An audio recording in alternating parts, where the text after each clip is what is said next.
Hi friends, எல்லோரும் ரொம்ப நாளாக கேட்டுட்டு இருந்த ஆயில் மிஷினு தாங்க. நீங்கள் வேர்க்கடலை எப்படி ஆடிட்டுருக்கீங்க, வீட்டில் ரெடி பண்ணுறீங்கன்னு கேட்டிருந்தீங்க. அந்த மிஷினை பற்றி தாங்க இன்றைக்கி நாங்கள் வீடியோ எடுக்க போகிறோம். எப்படி அதை ஆப்ரேட் பண்ணுறது, எப்படி என்ன செய்யறதுன்றது என்னோடய ஹஸ்பண்ட் வந்து எக்ஸ்பிளைன் பண்ணுவார். ஏன்னா அவர் தான் மந்த்லி ஒன்ஸ் அவர் தான் அதெல்லாம் இது பண்ணி தருவார். அதனால் அவரே சொல்லுவார். ஹாய் ஃப்ரெண்ட்ஸ், அனைவருக்கும் வணக்கம். சீட்ஸ் டு ஆயில் மிஷின், இது வந்து நம்ம ஊர் ப்ராடக்ட்டு தாங்க. கோயம்புத்தூரில் ப்ராடக்ட் பண்ணுறாங்க. நான் வந்து அமேசானில் வாங்கினேன். இது ஒரு 3 இயர்ஸ் முன்னாடி வந்து ஃப்ரெண்டு வீட்டில் பார்த்தோம். நல்லா அருமையாக இருக்குதுன்னு சொன்னாங்க. இப்போ நாங்களும் அதை வந்து இப்போ 3 இயர்ஸாக யூஸ் பண்ணிகிட்ருக்கோம். ரொம்ப ரொம்ப எந்த குறையும் இல்லை, இது வரைக்கும் எந்த கம்ப்ளைண்ட்ஸும் வந்ததில்லை. நல்லாயிருக்கும். ஒரு நாங்கள் வந்து கடலை எண்ணெய், நல்லெண்ணெய், தேங்காய் எண்ணெய் எல்லாமே வந்து ட்ரை பண்ணி பார்த்துட்டோம்.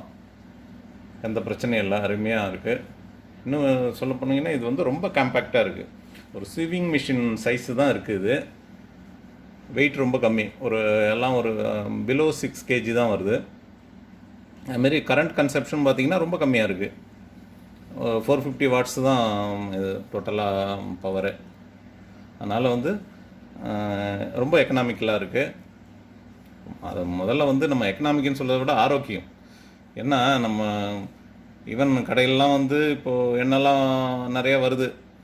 ஈவன் மரச்செக்கு எண்ணெய்லாம் சொல்லி விற்கிறாங்க. அது எந்த அளவுக்கு அதெல்லாம் வந்து நம்ம நேரடியாக நம்ம இப்போ எக்ஸ்ட்ராக்ட் பண்ணுற இடத்த போய் பார்த்ததில்ல. அதனால் நம்ம இது வந்து நம்மளே சொந்தமாக நம்ம வீட்டில் தயாரிக்கிறதுனால இது ரொம்ப நல்லது, உடம்புக்கு ரொம்ப நல்லது. நம்ம எவ்வளோ செலவு பண்ணுறோம், ஆனால் ஆரோக்கியத்துக்காக இது வந்து தப்பில்லை. கொஞ்சம் காஸ்ட்லியாக ஆனாலும் தப்பு இல்லை. எஸ்பெஷலாக இது போகிற நம்மளை மாதிரி கல்ஃபில் உள்ளவங்களுக்கு இது வந்து ஒரு பெரிய வரப்பிரசாதம். சரிங்க, இப்போது இது எப்படி ஆப்ரேட் பண்ணுறது, இது எப்படி ஒர்க் ஆகுதுன்னு பார்க்கலாம் வாங்க. நம்ம மிஷினை வந்து ஃபுல்லாக ஓப்பன் பண்ணி எப்படி க்ளீன் பண்ணுறதுன்னு பார்க்கலாம். ஃபஸ்ட்டு வந்து க்ளீன் பண்ணிக்கணும். க்ளீன் பண்ணிவிட்டு அதுக்கப்புறம் தான் நம்ம வந்து ஆப்ரேஷன் ஸ்டார்ட் பண்ணணும். இந்த மிஷினில் வந்து ஒரே ஒரு பிரச்சனை தான் இருக்குது. மெயினாக ஹஸ்பண்டுக்கு தான் ப்ராப்ளம். இது நம்ம தள்ள கட்டிடுறாங்க. மந்த்லி ஒன்ஸு இது நமக்கு அசைன்மெண்ட்டு, ஹோம்ஒர்க் மாதிரி எல்லாத்தையும் ஐடி க்ளீன் பண்ணி ரெடி பண்ணுறது எல்லாம் நம்ம தள்ள வந்துடுது. அது ஒன்று தான் பிரச்சனை. ஓகேங்க, இதான் வந்து இப்போது சீட்ஸ்லாம் போடுற ஹாப்பர், அதனுடைய லிட்டு இது எடுத்தாச்சு. இப்போ அடுத்தது இங்கே கையை இங்கே கீழே வச்சு ஜஸ்ட்டு மேலே தூக்கணும்னா இந்த இது ஓப்பன் ஆகிடும். அது ஹீட்டிங் எலிமெண்ட்டு. இப்போ இதில் தான் வந்து இந்த கம்ப்ரஸிங் பார்ட், இதுதான் இந்த பீஸு. இது உள்ள தான் சீடு இறங்கும். இந்த ஸ்க்ரூ டைப் கம்ப்ரஸர் இருக்குது இது உள்ள. அது வந்து ப்ரெஸ் பண்ணி ஆயில் வந்து இங்கே கீழே எக்ஸ்ட்ராக்ட் ஆகும். இது வந்து ஆயில் கலெக்ட் பண்ணுற பார்ட். இது அரௌண்ட் 1 லிட்டர் இது இருக்கும் கெப்பாசிட்டி. இது அதனுடைய ஸ்ட்ரெயினர் மேலே. இப்போ இது வந்து அந்த ஃபைனல் எக்ஸ்ட்ராக்டு ஆயில் வந்ததுக்கப்புறம் வர்ற அந்த புண்ணாக்கு கலெக்ட் பண்ணுறதுக்கு இந்த பவுலு. இப்போ ஃபஸ்ட்டு நம்ம இந்த கம்ப்ரஸர் பார்ட்டை வந்து கழட்டி க்ளீன் பண்ணிக்கலாம். அதுக்கு ஒரு டூல் கொடுத்துருக்காங்க. இதை ரிமூவ் பண்ணிக்கலாம்.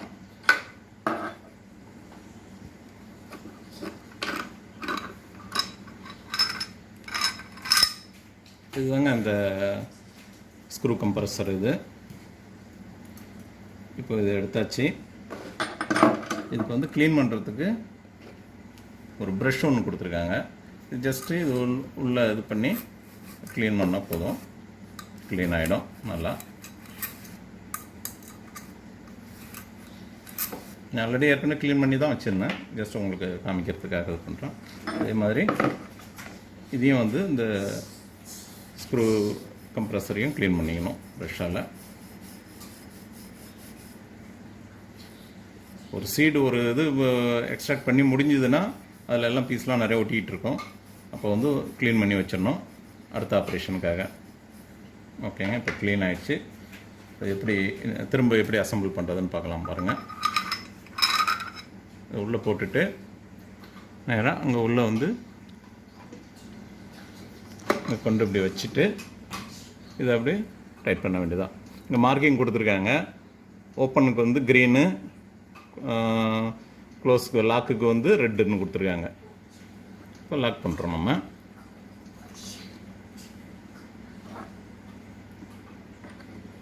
டைட் பண்ணுறதுக்காக. ஓகேங்க, நல்லா டைட் ஆகிடுச்சு. இப்போ இந்த ஆயில் கேஸ்கெட் இதை போட்டுடணும். இதை மறந்துடக்கூடாது, இல்லைன்னா ஆயில் கீழே சிந்த ஆரம்பிச்சிடும். அது போட்டாச்சு. இப்போ இந்த ஆயில் கலெக்டர் பாட்டை உள்ளே வச்சாச்சு. இப்போ முடிஞ்சதுங்க, இது ரெடி. இப்போ நம்ம இதை க்ளோஸ் பண்ணிடலாம். அவ்வளோதான், லாக் ஆகிடுச்சு. வாங்க எப்படி ஆப்ரேட் பண்ணலான்னு பார்க்கலாம். ஃபஸ்ட்டு வந்து பவர் சப்ளை கொடுக்கணும். பாருங்கள், அதுக்கு வந்து பவர் சப்ளை கேபிள் மிஷினோடே வந்துடும். அது ப்ளக்கு வந்து இன்சர்ட் பண்ணியாச்சு. இப்போ இங்கே பவர் பட்டன் இருக்குது, இந்த பட்டனை ஆன் பண்ணணும்.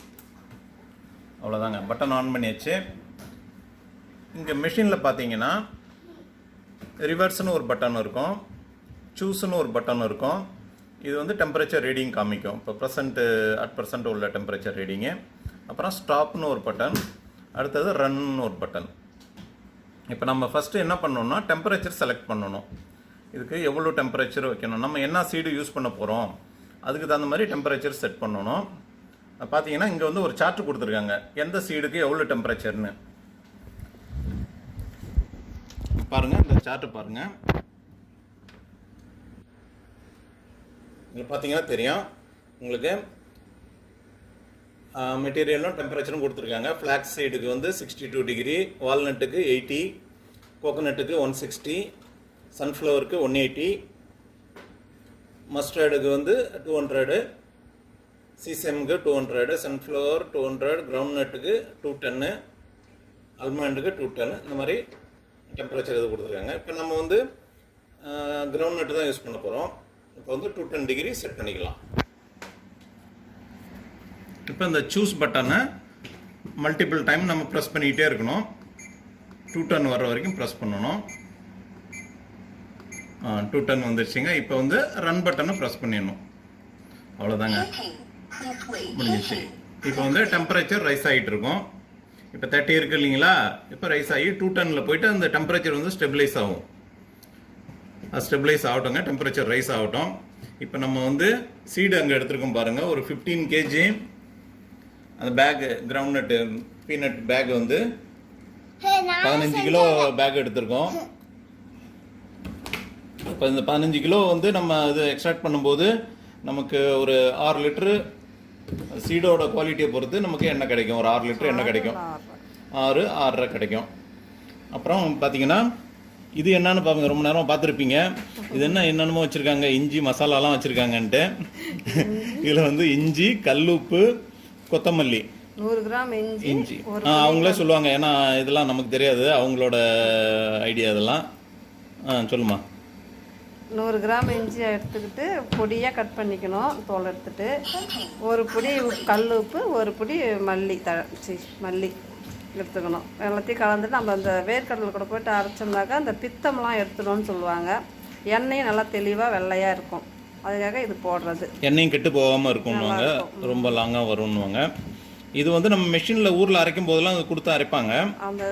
அது நான் எல்லாரும் செய்வாங்களான்னு தெரியல, நிறைய பேருக்கு தெரியலன்றாங்க இந்த மாதிரி. இது எங்கள் சைட்லாம் அந்த மாதிரி செய்வாங்க. எங்கள் வீட்டில் எல்லாருமே அப்படி செய்வாங்க, எங்கள் மாமியார் வீட்டில் எங்கள் அம்மா எல்லாருமே அப்படி தான் பண்ணுவாங்க. அதனால் நாங்களும் அப்படியே தான் அரைச்சிட்ருக்கோம். அது மாதிரி எள்ளு அரைக்கும் போது வெல்லம் போடுவீங்களா, வெல்லம் போட்டு அரைக்கிறது. இதுக்கு வந்து இந்த 3 ஐட்டம் தான். இது குவான்டிட்டி வந்து கூட குறையாக இருக்கலாம், அது ஒன்றும் ஒரு இது இல்லை. அப்பப்போ கொஞ்சம் கொஞ்சம் மிக்ஸ் பண்ணிக்கலாம், ஒரு ஸ்பூன் மிக்ஸ் பண்ணிக்க வேண்டியதான். இது பாருங்கள், இப்போ நமக்கு வந்து டெம்பரேச்சர் ரைஸ் ஆகிட்டு இருக்கு. 200 வந்துடுச்சு. அது 210 வந்து ஸ்டெபிளைஸ் ஆகிறதுக்கு கொஞ்சம் மேலே கீழே போயிட்டு வரும். 210 மேலே போகும் பாருங்கள், ஒரு 220 கிட்ட வரைக்கும் போகும். 215 மேலாம் போகும், போயிட்டு திரும்ப குறைஞ்சி திரும்ப ஒரு 205 கிட்ட வந்து அதுக்கப்புறம் தான் வந்து ஸ்டெபிளைஸ் ஆகும். 210 வந்ததுக்கப்புறம் தான் அதில் வாய்ஸ் மெசேஜ்லாம் வரும் மிஷினில். இப்போ ஹீட்டிங் சொல்லிட்டு இருந்தது இல்லைங்களா, அதுக்கப்புறம் இப்போது திரும்ப இப்போ ரெடியூஸ் ஆகுது.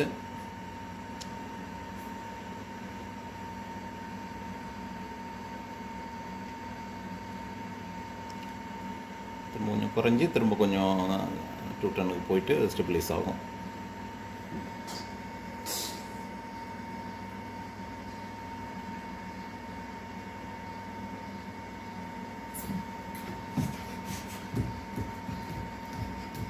ஓகேங்க, இப்போ ஸ்டார்ட் ஆக போகுது. இப்போ அது சொல்லும், இப்போது வாய்ஸ் மெசேஜ் வரும் பாருங்கள்.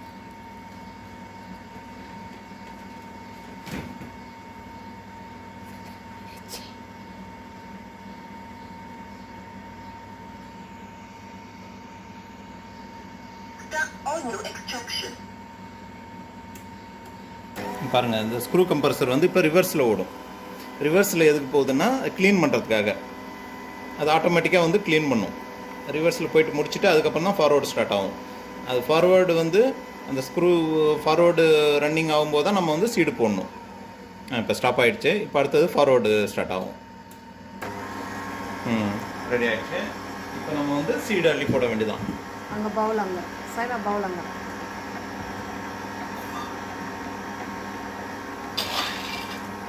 பாருங்க. இப்போ சீடு போடும்.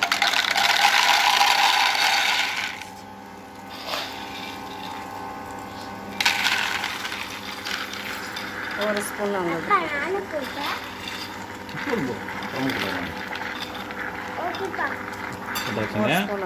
இதில் வந்து இந்த மசாலா ஒரு ஸ்பூனு மிக்ஸ் பண்ணி. மசாலா இல்லைங்க. ஓகே, இஞ்சி போட்டாலே மசாலா தான் நமக்கு. ஓகே, என்ன ஆயில் வந்து எக்ஸ்ட்ராக்ட் ஆகுறது இந்த இது காமி என்ன ட்ராப் ஆகுது, என்ன ட்ராப் ஆகுது தெரியுதா? பாருங்கள், எண்ணெய் வந்து எக்ஸ்ட்ராக்ட் ஆகிட்டுருக்கு. பவுலில் கீழே ட்ராப் ஆகிட்டுருக்கு பாருங்கள்.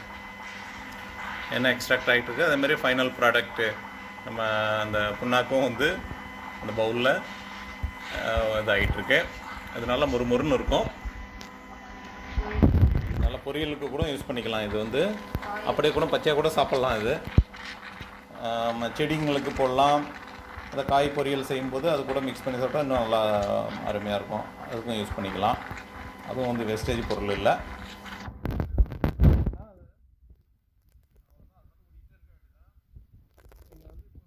ஃபுல்லாகிடுச்சுன்னா எண்ணெய் ஆயில் பவுல் வந்து ஃபுல்லானதுக்கப்புறம் நம்ம வேறு ஒரு பவுல் வச்சுக்கலாம். டெம்பரரியாக அந்த பவுல் வச்சுட்டு இந்த பவுல் எடுத்துக்கலாம். மிஷினை ஸ்டாப் பண்ண வேண்டிய அவசியம் இல்லை. அது கண்டினியூஸ் ரன்னிங்கில் இருக்கலாம். திரும்ப அது ஆயிலில் வேறு கண்டெய்னரில் மாற்றிட்டு திரும்ப வச்சுக்கலாம். அப்படியே கண்டினியூ பண்ண வேண்டியதான். அதுமாதிரி அந்த புண்ணாக்கும் ஃபில் ஆகிடுச்சுன்னா அது வந்து வேறு ஒரு பேக்கில் கொட்டிக்கலாம். அவ்வளோதாங்க, சிம்பிள் மெத்தட் தான். ட்ரை பண்ணி பாருங்கள். இப்போ முடிய போகுது. சீட்ஸ் எல்லாம் காலி ஆகுது.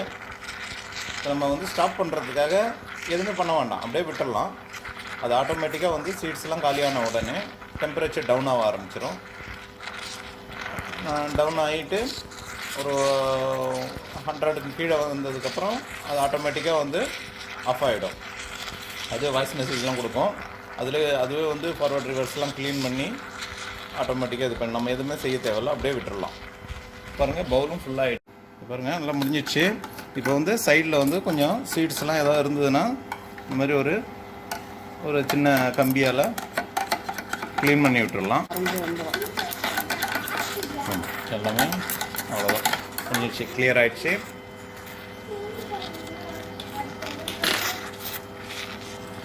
பாருங்கள், அவ்வளோதான். டெம்பரேச்சர் டவுன் ஆக ஆரம்பிச்சிச்சு பாருங்கள். இப்போ வந்து 200க்கும் கீழே வந்துடும். அது மட்டும் குறைய ஆரம்பிச்சிடும். இப்போ பார்த்தீங்கன்னா நான் வந்து இந்த பேக் வச்சுருக்கேன். பேக் ஏன் வச்சுருக்கோன்னு பார்த்தீங்கன்னா அந்த டப்பாவில் இது பண்ண கலெக்ட் பண்ணோன்னா அதை வந்து மாற்றிக்கிட்டே இருக்கணும். இப்போ அந்த பேக் வச்சு விட்டாச்சுன்னா அது மாட்டுக்கும் அதிலே வந்து ஃபுல்லாகிட்டு இருக்கும். அதனால் நமக்கு வேலை மிச்சம். அதனால் வச்சுருக்கோம், வேறு ஒன்றும் இல்லை. நீங்களும் அது மாதிரி பண்ணிக்கலாம். இடையில ஸ்டாப் ஆகிடுச்சுன்னா என்ன பண்ணுறதுன்னு டவுட் வரலாம். சில டைம் வந்து மிஷின் வந்து ஹீட் ஆகி இடையில ரொம்ப நேரமாக ஓடிட்டு இருக்கும்போது இடையில ஸ்டாப் ஆகும். அதேமாதிரி டெம்பரேச்சர் குறைஞ்சிரும். டெம்பரேச்சர் குறைய ஆரம்பிச்சிடும் ஸ்டாப் ஆகி. ஆனால் சீட்ஸ் எல்லாம் மேலே இருக்கும். நீங்கள் ஒன்றுமே பண்ண வேண்டாம். திரும்ப வந்து அந்த ரன் பட்டன் ஒரு பட்டன் இருக்கும். அந்த ரன் பட்டனை ப்ரெஸ் பண்ணால் போதும், ஆட்டோமேட்டிக்காக டெம்பரேச்சர் ரைஸ் ஆகி ஸ்டார்ட் ஆக ஆரம்பிச்சிடும். அப்போ மட்டும் சப்போஸ் சீட்ஸ் இறங்கலைன்னா கொஞ்சம் அப்படியே லைட்டாக ஏதோ ஒரு கம்பியால் அப்படியே லைட்டாக குத்தி விட்டால் போதும். சீட்ஸு இறங்க ஆரம்பிச்சிச்சுன்னா ஆட்டோமேட்டிக்காக அது திரும்ப கண்டினியூ ஆகிக்கும். அதனால் ரொம்ப சிம்பிள். இப்போ பாருங்கள், அது மட்டும் இப்போ எல்லாம் சீட்ஸ் எல்லாம் ஃபுல்லாக காலி ஆகிடுச்சு, எம்டியாக ஓடிட்டுருக்கு. இப்போ எதுவுமே செய்ய வேண்டாம், நம்ம மட்டும் விட்டுறலாம். டெம்பரேச்சர் டவுன் ஆக ஆரம்பிச்சிடும். இனிமேல் ஆட்டோமேட்டிக்காக டவுன் ஆகி பாருங்கள் டவுன் ஆகிட்டு டெம்பரேச்சரு ஆட்டோமேட்டிக்காக ஆஃப் ஆகிடும்.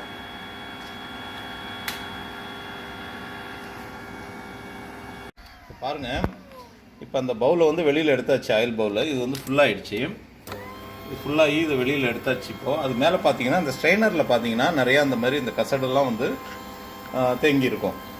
இதை வந்து நம்ம ஆயிலை மட்டும் ஃபில்டர் பண்ணிவிட்டு அந்த கசடெல்லாம் எடுத்துக்கலாம். அதை எடுத்து தனியாக ஒரு பவுலில் அதை போட்டிருக்காங்க பாருங்கள், அந்த மாதிரி அதை எடுத்துக்கலாம். அதை வந்து அப்படியே விட்டுட்டோம்னா அதுலேருந்து ஆயில் வந்து நமக்கு தெளிஞ்சு ஆயில் மேலே வரும். அந்த ஆயிலையும் யூஸ் பண்ணிக்கலாம். அதுவும் வந்து நல்லா தான். அதே கூட நம்ம எடுத்து ஏதாவது காயெல்லாம் செய்யும்போது கொஞ்சம் போட்டு இது பண்ணிக்கலாம். பாருங்கள், இப்போ எடுத்து இந்த மாதிரி ஸ்டீல் பாத்திரத்தில் ஊற்றி வச்சுக்கலாம். அவ்வளோதாங்க. ஓகே, இப்போ பாருங்கள் மிஷின் வந்து இப்போ இந்த 175 டிகிரி வந்துடுச்சு. இப்போ ஆட்டோமேட்டிக்காக க்ளீனிங் ப்ராசஸ் நடந்துகிட்டு இருக்கு. க்ளீனிங் ப்ராசஸ் முடிஞ்ச உடனே அது வாய்ஸ் மெசேஜ் வரும்.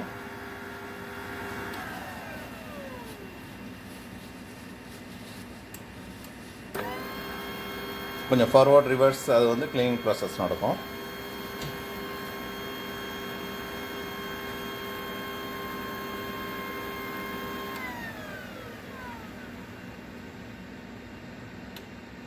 Oil extraction is completed. Please turn off the power after 5 minutes. பாருங்கள், எல்லாம் கம்ப்ளீட்டட் முடிஞ்சிடுச்சு.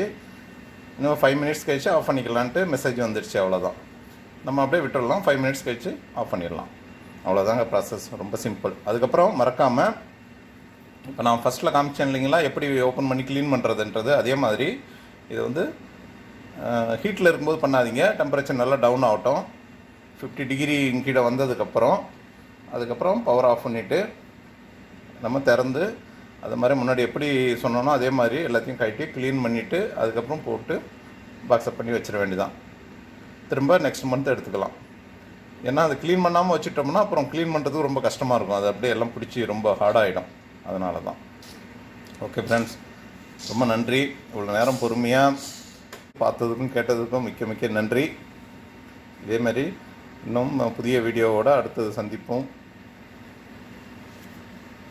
இந்த வீடியோ உங்களுக்கு பிடிச்சிருந்ததுன்னா மறக்காமல் லைக் பண்ணுங்கள், ஷேர் பண்ணுங்கள், கமெண்ட் பண்ணுங்கள். அப்போ தான் எங்களுக்கு வந்து ஒரு ஊக்கம் கிடைக்கும், நம்ம என்னென்ன மிஸ்டேக் பண்ணியிருக்கோன்றது. அதேமாதிரி ஃபஸ்ட் டைம் வியூவர்ஸ் வந்து மறக்காமல் சப்ஸ்கிரைப் பண்ணிவிட்டு பக்கத்தில் உள்ள பெல் ஐக்கானை ப்ரெஸ் பண்ண மறந்துடாதீங்க. ஓகே ஃப்ரெண்ட்ஸ், மிக்க நன்றி. ஓகே ஃப்ரெண்ட்ஸ், அடுத்த வீடியோ நாங்கள் வந்து இதேமாரி எள்ளில் எண்ணெய் எப்படி எடுக்கிறதுன்ற வீடியோவை நாங்கள் போடுறோம். எள்ளு தேங்காய்லாம். ஓகே, பாய், தேங்க்யூ.